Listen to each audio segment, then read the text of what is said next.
My name is Nora Whitlow. It's strange how grief doesn't hit all at once. You expect it to feel like a slap to the face, something big and obvious. But for me, it came in waves, small, cold ones that left me soaked before I even realized I'd been crying. When my dad, Robert Whitlow, passed away last spring, I didn't cry at the funeral. Not when they lowered the casket. Not even when the bagpipes played the tune he used to hum while making Sunday pancakes.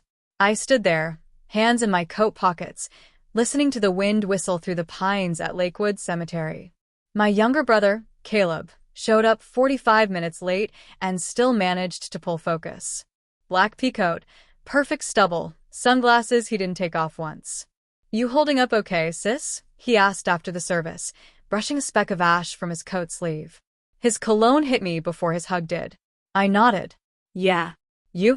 He gave me a sad little smile. "Just wish I'd had more time with him." I wanted to scream. "You had years. You just didn't show up." While Kayla was out in San Francisco pitching startups and posting filtered selfies from Bali, I was here, helping Dad up the stairs when his knees gave out, holding his hand through chemo, making sure he had warm socks and someone to talk to at 2 a.m. when he thought Mom was in the next room again. But I didn't say any of that. I never do. I've always been the quiet one. A week later, we gathered in a nondescript attorney's office in downtown Minneapolis. The chairs were stiff, the lights too white, and the coffee machine made a pitiful sound every 5 minutes. I sat across from Caleb, who was tapping on his phone, probably responding to some VC investor or influencer friend. Mr. Hayes, our family lawyer, cleared his throat and opened the will. Robert Whitlow's estate has been reviewed and finalized. Per his wishes. I didn't breathe. The lake house at Bearskin Lake, all assets within, and the accompanying boat and jet ski go to Caleb Whitlow. Caleb gave a little nod, like he'd expected nothing less. And to Nora Whitlow, Mr. Hayes paused, almost as if embarrassed. The property located in Pine Ridge Hollow, including all structures and land within the boundary lines. I blinked. "I'm sorry." "The what?" "The Pine Ridge Hollow property. It's noted here." That old cabin? I hadn't thought about it in years. A half-collapsed house deep in the woods, barely standing when I was 10. We only went there a couple of times before Dad stopped mentioning it altogether. Caleb looked up from his phone, smirking. "That place still exists?" Damn. "Thought a bear claimed it." I ignored him. "Is there anything else?" "No other assets," Mr. Hayes said gently. "Just a note that your father trusted you to know what to do with it." A silence stretched between us. I don't know what I expected. Maybe something fair. I didn't need the lake house. But a share, at least. A piece of our family. Recognition. Instead, all I got was a rotting memory in the woods. When we left the office, Caleb pulled me aside. "Hey," he said, lighting a cigarette. "Don't let it get to you. Dad always said you were the sentimental one. Probably thought you'd appreciate the quiet." I stared at him. He didn't even hear how condescending he sounded. "Right," I said. "The quiet." That night, my apartment felt too small, like the air was closing in. I opened a bottle of wine, sat on the floor, and reread the one photograph I had of the cabin, Dad holding me in front of a half-built porch, Mom smiling with windblown hair. I was maybe 6. Pine Ridge Hollow. Why had he kept it? Why give that to me? I stared at the keys Mr. Hayes had handed me, worn brass, attached to a faded tag that just said cabin. My boyfriend at the time, Evan, called. I told him about the will, about the cabin. "Babe," he said, "you really gonna waste time driving up there for some busted shack? Sell it. Or better, swap with your brother." Something in me snapped. Maybe it was the wine. Maybe it was the years of being dismissed, talked over, expected to be the one who didn't want anything. "I think I need to go," I told him. He didn't understand what I meant. But I packed a suitcase anyway. Not much. Just jeans, boots, a few sweaters, my journal, and the keys. I left Evan a note. I didn't even wait for morning. Just grabbed a thermos of coffee and hit the road before the sun rose. The farther north I drove, the quieter my mind became. And when I finally turned down the frost-cracked road marked Pine Ridge Hollow, my stomach twisted. I had no idea what I'd find. but I was done being forgotten. The road narrowed the deeper I drove into the woods, until it barely looked like a road at all, just two ruts in the dirt lined with pine needles and frost. My GPS gave up 10 miles back, and all I had was a hand-scribbled map Mr. Hayes printed from Google. No cell reception, no gas stations, just trees, wind, and my own second-guessing.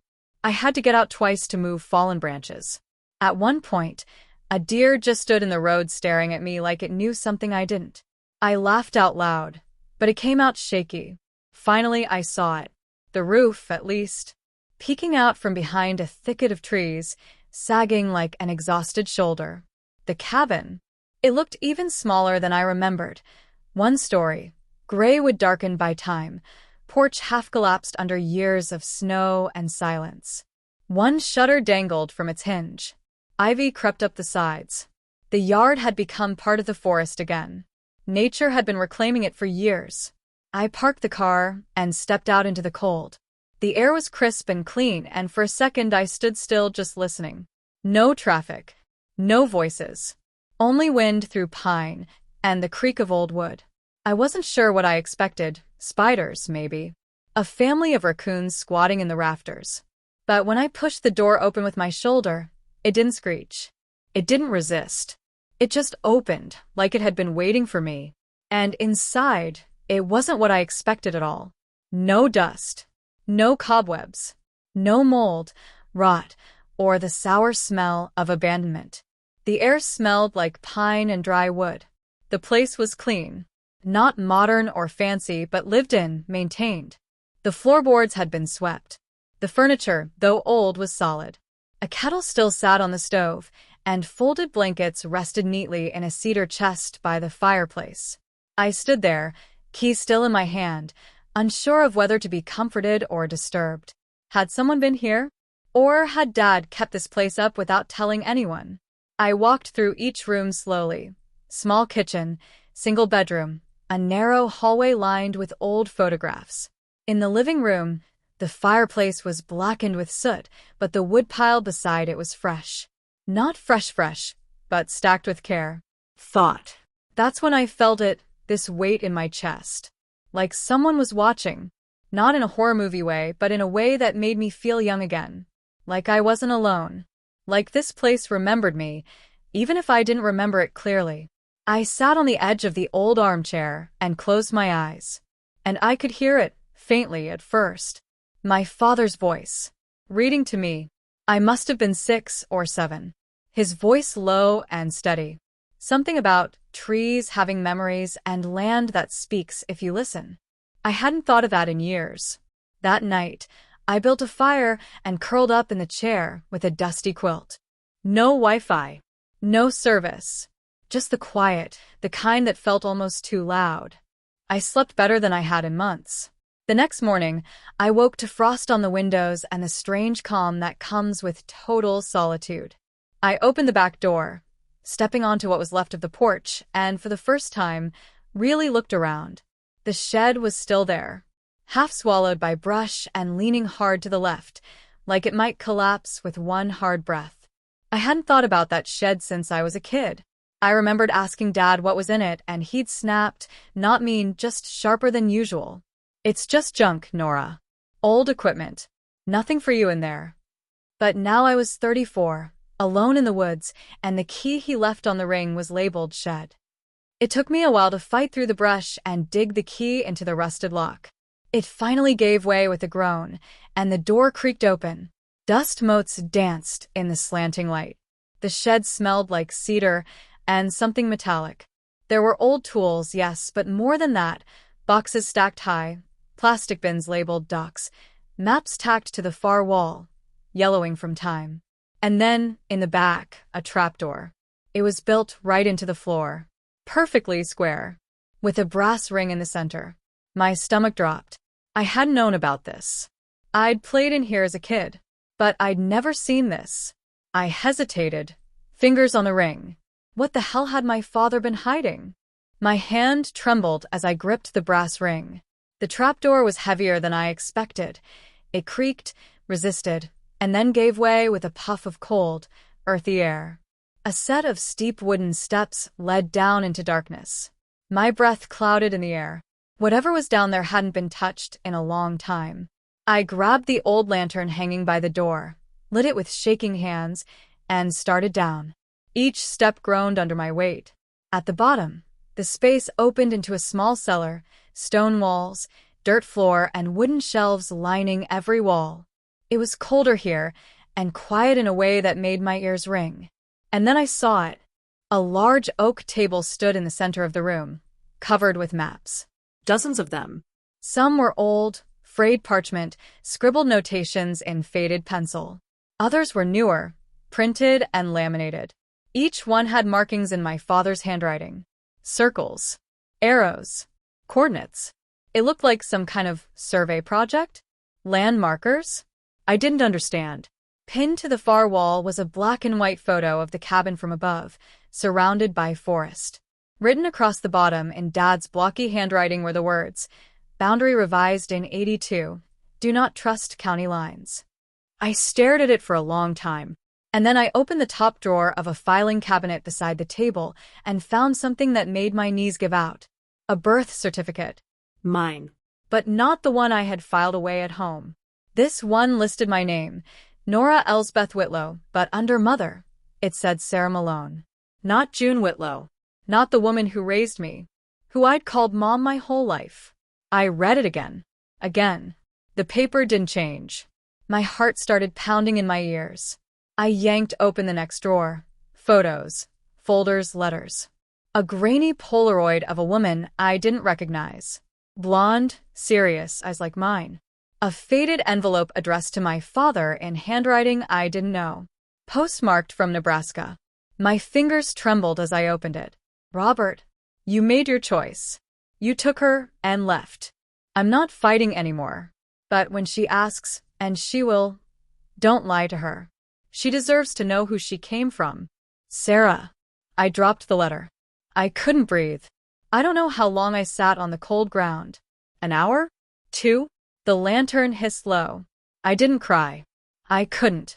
My body was frozen not from cold, but from the weight of something snapping inside me. My entire life had just shifted without warning.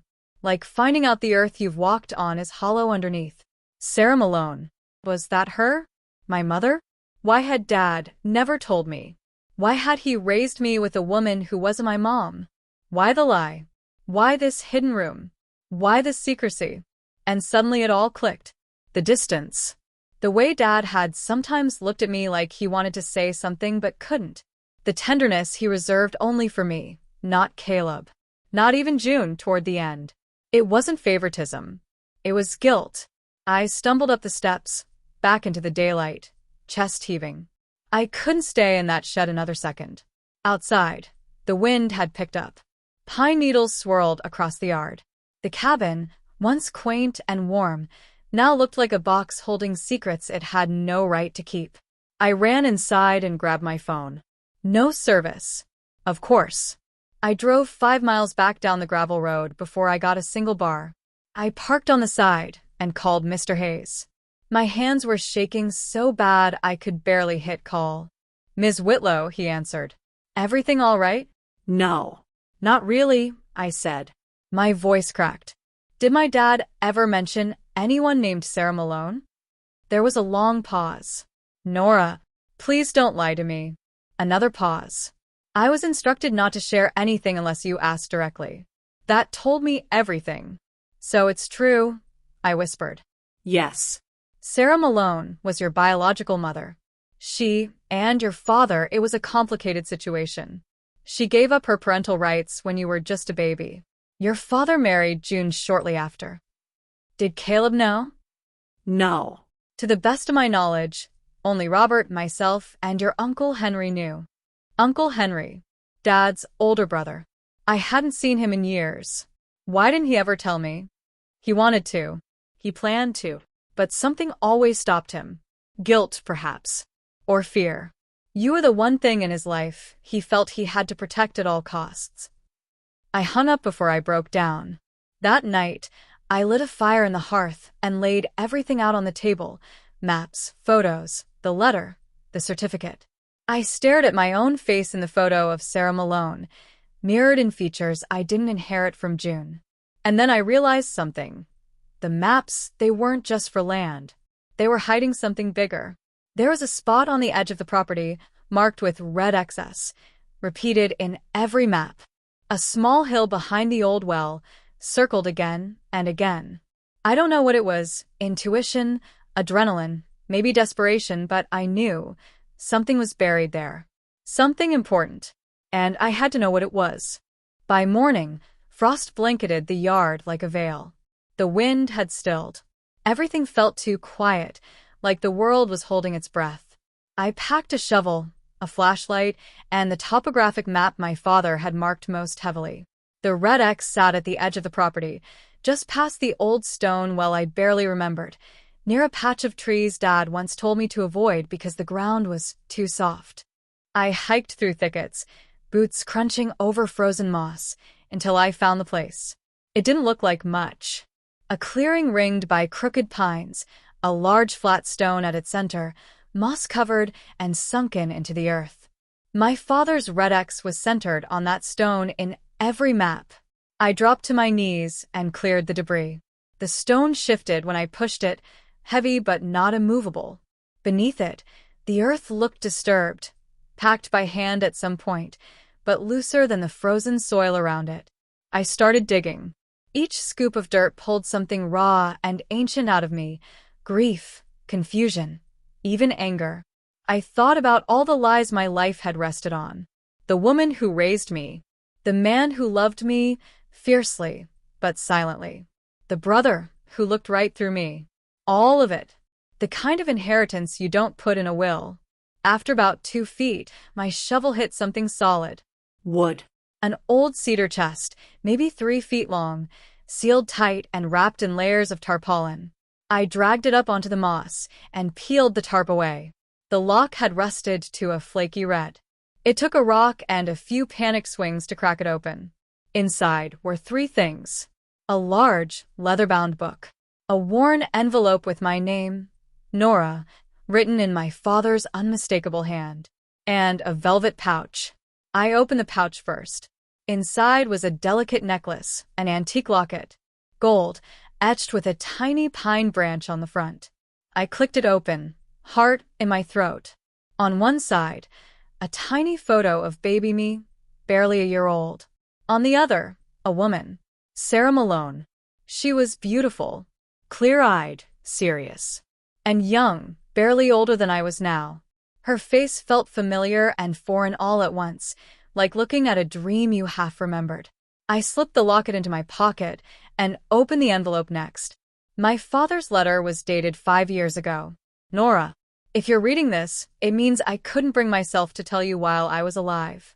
I'm sorry. I wanted to. Every day. But fear is a heavy thing, and I carried mine badly. You weren't an accident. You weren't a mistake. You were a miracle I wasn't supposed to have. Your mother, Sarah, was a good woman caught in a storm she didn't ask for. When she left, she didn't abandon you. She gave you to me because I begged her to. I thought I was doing the right thing. Maybe I was. Maybe not. I hid the truth, not to protect myself, but because I didn't want you to feel like a possession passed between people. You were never that. You were and always will be my daughter. This land, this place, it was your mother's favorite. She wanted to be buried here, but the law didn't allow it. So instead, I buried what mattered. Her memory. Her story. And now it's yours. Live here if it speaks to you. Leave if it doesn't. But know that everything I've hidden was never meant to hurt you. It was meant to find you. When you were ready. Love always. Dad. I pressed the letter to my chest and cried. For him, for her, for all the years I lived without knowing who I really was. The ache wasn't sharp. It was slow, warm, like something thawing after a long, bitter winter. I finally opened the book. It was a journal. Sarah's journal. The entries began months before I was born. Notes about pregnancy cravings. Little sketches of wildflowers. Hopes for me. Fears about giving me up. And love, so much love for a child she never got to raise. She'll know me by the way she loves trees. That was one of the last lines. And it was true. I always loved trees. I didn't go back to Boston. Not right away. I stayed through winter, then spring. Fixed the roof. Cleared the land. Cataloged the maps. The local historical society confirmed some of the markers my father had noted were tied to old land grants. Boundaries that, if challenged, could affect state-held parcels and possibly lead to compensation. The maps weren't just memories. They were proof. But more than anything, I stayed because this land felt like the only honest place I'd ever known. Uncle Henry came to visit once, silent and slow-moving. He didn't say much, just looked at the pine trees for a long time and told me I had her eyes.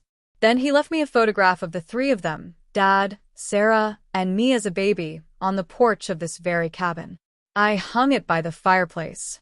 One morning, early summer, I stood by the clearing where the chest had been, now covered with new moss and soft sunlight. I wore the locket. I carried the journal.